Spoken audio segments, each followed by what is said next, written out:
This is the start of the bookend video on the Ikea Varde, and we'll be showing how this goes together. This can be done in a few different configurations as far as the positioning of the top, but this one is set up as a kitchen island with a kind of an eating area, and generally speaking you're going to want it like this where you have easier access to the drawers at one side. It comes with hardware so it can be bolted to the floor. We can also get a shorter top so it can just be used as a cabinet. I believe they're right around $400 at Ikea. This is a little more expensive than a lot of other stuff in this size range, but it's all wood. There's very little particle board in here. It's actually laminated wood, butcher block top. It's wood all the way through. That's not a particle board. The tops are purchased separately. It can be bolted to the floor, and the assembly on this uses a 3mm for hex drive for a lot of the drawer assembly, and I think a 4 or 5mm hex drive for a lot of the structure on it, and of course the common Ikea turn lock fasteners. Okay, so this is a Ikea Varde. It's normally sold as a kitchen island, although some people could use it as kind of an upper middle end workshop bench. And it comes in 3 boxes, 1, 2, and 3, which is this one over here. You also will end up having to buy a top separately. A few different styles available. That's what's in this box here. It is box number 2, this one right here. Box number 2 is going to be the one that has your hardware kit. Some of this stuff is, of course, the Allen wrench. I believe you can use a Torx T25 on that. I'm going through my stuff. I'm going to have to use their manual wrench, but on the ones that's long, preferably you want to use an impact driver on that. The drawers are relatively complex, but you'll recognize the drawer hardware as very similar to, but not the same as, their regular kitchen stuff. So getting on to stage 1 of the assembly, we will be, I believe, we are putting the sides together. A lot of warnings about not choking yourself in the plastic, etc., etc. They call this a 2-man job. You can do this alone as long as you're relatively careful. What we do first, we start putting the sides together. If I'm not mistaken, those come out of box number 2. Into stages 1 and 2, we're attaching everything on the sides here. Once you kind of see this together, it should start to make sense. You've got the drawer hardware, there's spacer pieces, and as you look at it, basically, even though there's multiple kind of ways some of these holes would go, it's really only going one way that would make any sense. And in that, you can see just the positioning from the video here, especially in comparison to the illustrations and the instructions. We're using the 3rd hole back on this kind of multi-shelf thing, but you'll see where this is relatively even. Don't sweat it being, perfectly even with the end of the wood. They meant it that way, and you can tell because it's the same on all of them. Next comes, we're going to be assembling some of the divider sub-shelf type stuff. Now don't forget, this is a 4-drawer unit, so there's definitely more drawer hardware left, which is actually what will go up the middle. And as you're going through this stuff, you may seem a little confused about the screws. And what it is we're using a slightly longer version of the screw to get through the little spacer situation. And you'll see how that goes later on. Okay, so next, of course, is this is the part where it gets a little confusing. So there's an A, B, and C that are our cross pieces. B and C apparently go together like this. And the big thing is that we have to make sure that we're lining up our holes, but there's only a couple of ways that can go. So if you look at the orientation and the instructions on what happens next, turn forward a couple of pages and check that out. Now this is a part where you're really going to be wanting to use a lot of that, I think it's a 4 or 5mm little thing here. Let's see, I'm using a 532. I would normally use the metric, but as long as it drives in, you're good. Tighten these up. Don't go crazy with tightening it. They give you the little hand wrench for that, but if you use that, it's going to take you forever. So this is one of those situations where you probably want to use an impact driver. And keep turning ahead a few pages and watching that whole orientation, where pegs are supposed to go, where the next piece is going to go, so that you're not putting something in the wrong place. Because this is something where you can get down a few different steps on the way and then find out, oh crap, we put something in the wrong place. So what I'm going to do is I'm going to forward and backward and triple check this to make sure I haven't mixed up any A's, B's, and C's on this, to make sure we don't have to take it back apart. And as you can see, yeah, it was worth checking. This is actually B and then D. That's a D, this didn't print right. So B and D do go together, according to the way the instructions work. And then A and C go together, which is kind of strange. Anyway, we'll keep going. Okay, so the way this thing gets built, we build one side and then we go over. The other thing you got to constantly look out for is the orientation of the holes so that this stuff goes. And if you want to reference the video, just keep referencing it for the locations. For example, this thing could flip around the other way. This is where we're going to be mounting the other drawer pulls, and because there is a total of 4 drawers here. And the orientation on that is that these holes will go toward what is eventually the front on this. The lineup on this does come in a little off. Now I've double and triple checked this, but that's the way it is. And of course this is A and C, so the way your sequence of assembly works is B and D went together first, but then see what they were looking at was A, B, C, D, which is just kind of goofy, but that's the way it is. I had to double and triple check this. And so we're putting all of this together before we put the end on. And so you understand that this is actually built from what will be the right side. We come up, we put this in, we put these crossbars are, we're looking at the orientation of these holes where some other things we'll be mounting, mainly the top. And of course, we want to look out for scratching the floor because I'll be setting this on the floor soon. So I'm going to put these little foot pegs in, even though they're not really discussed in the directions yet. The other thing is we've got 3 different sizes of these. Now, fortunately, you're all going to use the same driver bit on these, but you'll see how it goes. You're using the 2 thicker ones for this. The slightly longer ones will start to make sense on a thicker piece of wood, and the thinner ones the shorter ones make sense on a narrower piece of wood. The other thing I'm going to do before putting the other side on and slapping this on upright is I want to get these other drawer pulls in. So I'm going to double check the directions, make sure I've got everything in the right places. I want to get the other drawer pulls in while I have this kind of up high, so I'm not having to squat down to do it. So this is where I'm going to diverge a little bit from the instructions, because as you can see, the instructions have us putting the other panels on before we put those drawer pulls in. I kind of want to do that sooner than later. The other thing I'm looking at is, there's a couple different sizes on these right here. We're going to be using the larger size on all of this. The smaller size is what you end up using on parts of the drawers. In some of these, what you get is ones which are different depths, like they're thicker to go in here. Now I have another video where I show how to get one of these back out if it's wrong. I double triple check my little parts baggies. There's none of these which are so thick they come out to the surface on this. Apparently these are the ones that are used here.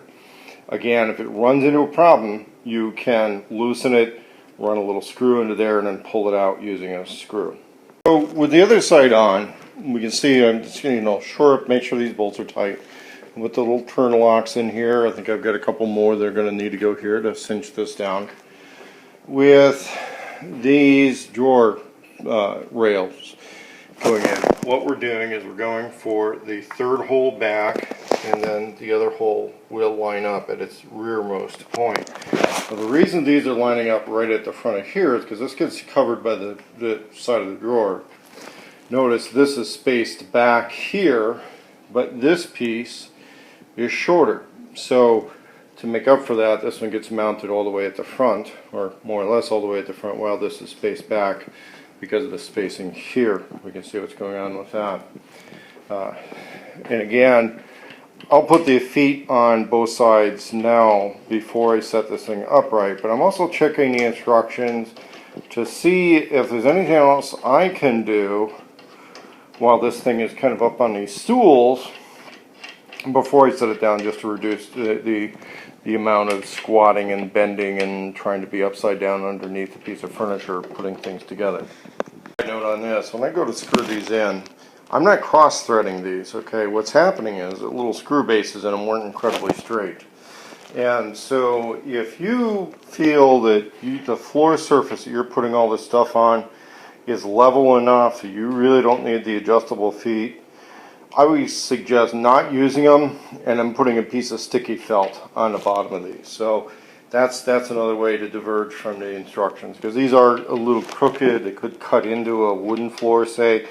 That's not cross-threaded. I mean, you can see how easily that turns. It's just a little sideways. So, you know, if we were to eliminate these little feet and just use sticky back felt on there, I'd say you're fine. The thing is, in a kitchen floor where you're going to be washing and mopping, you know, bacteria and bad stuff and all that can get into that felt. So you kind of want something that's kind of hard plastic, washable type stuff that isn't going to provide a breeding ground for germs. Additional hardware on, and this flip forward. This is made to work a couple of different ways. Some of it where it might go up against the wall, others where we're going to make a kitchen island and kind of a dining area out of it. And this is one of those things where it's time to either get with your client, if you're doing this for somebody else, get with your wife, if you're doing this for your wife, or make a decision on where you want the tabletop to go, because there's no preset holes for this. A few different ways you can take measurements. The way this particular tabletop came, there's a metal reinforcement rail you can see here. So if we have it cantilever out over one side, and my suggestion on this, that rail will keep this relatively straight. You got to kind of double, triple check things. We cantilever this out one side, because we're going to have the drawers that open here.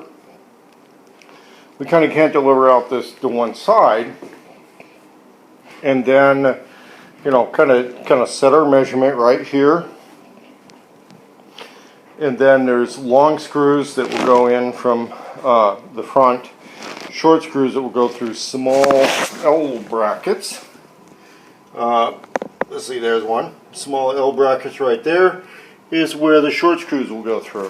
And that's what holds the top on. So you can see that if you pick this thing up by the top, you want to be careful with it, because those screws could pull out.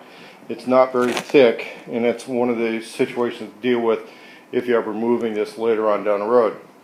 What I'm going to do is I'm not going to attach this. I got to wait for somebody to get back and kind of get their opinion on how far over we want to stick this. But generally speaking, if it goes up against the wall, you're going to bias it out the other way, but then those drawers are going to be kind of limited access. If it's going to go like this and be part of this kitchen workspace, then we want these drawers to be relatively easy to get at.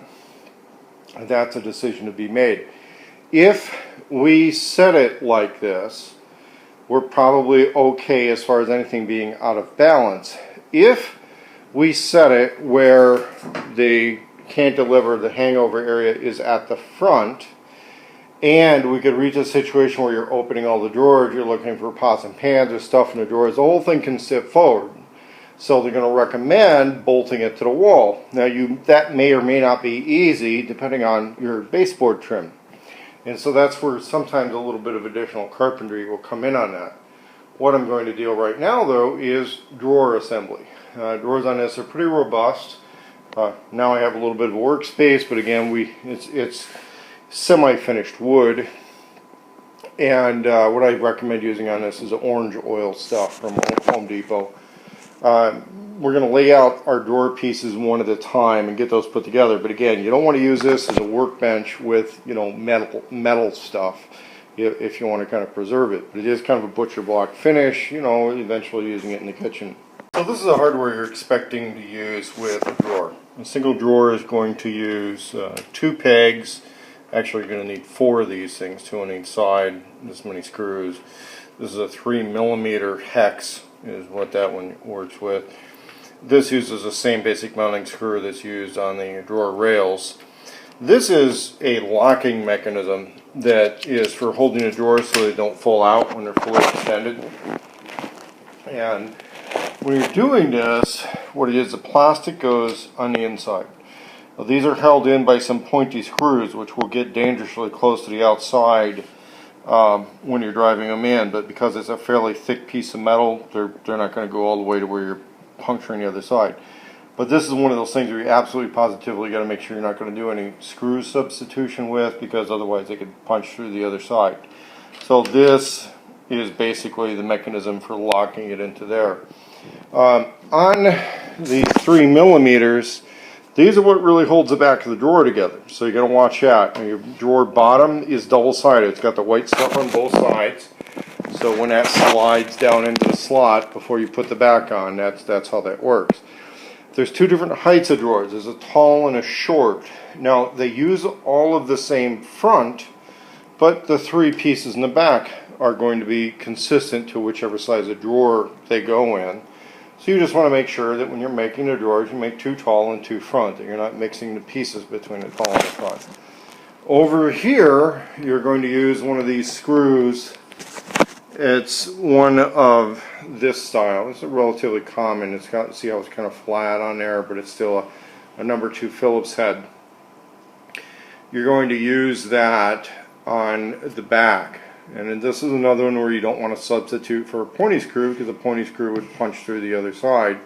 There is none that goes here. Basically, this is a little L bracket just to make sure your drawer bottom doesn't sag. And you're going to be assembling 4 drawers for mounting in here. You're going to notice some unused holes. That's because this is for lining up with this little tab right here.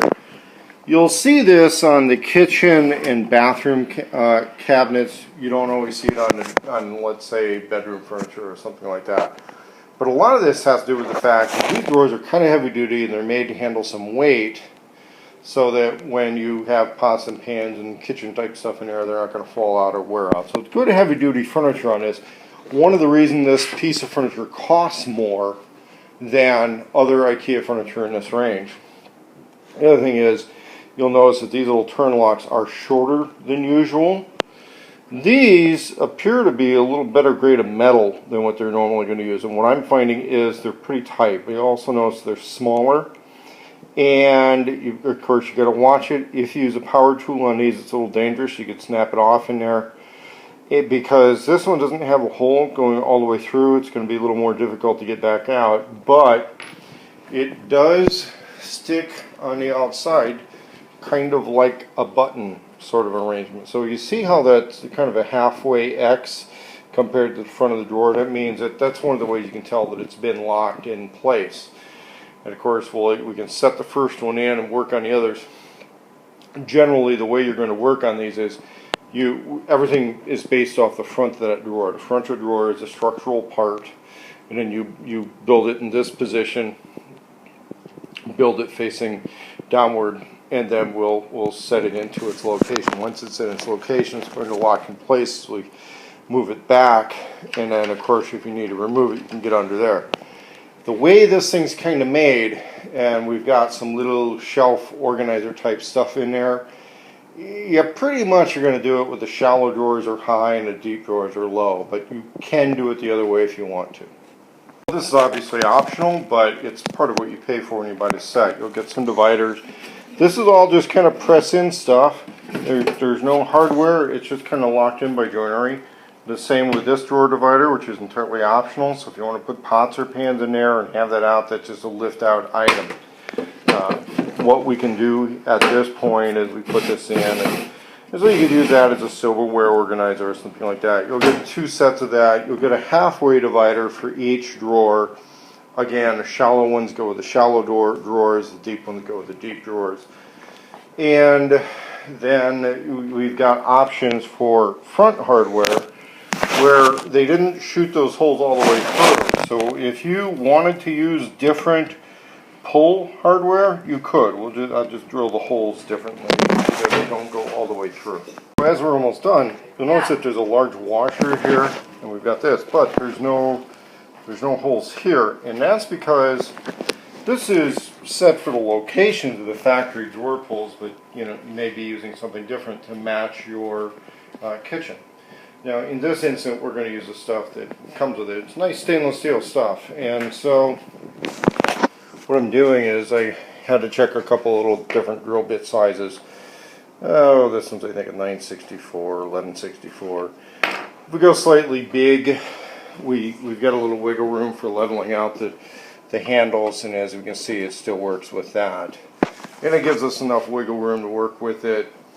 And so I like to install these before putting them on so that nobody's tempted to set that drawer down on top of the piece of furniture with the metal hitting the wood. So I like to put these in when it's like this.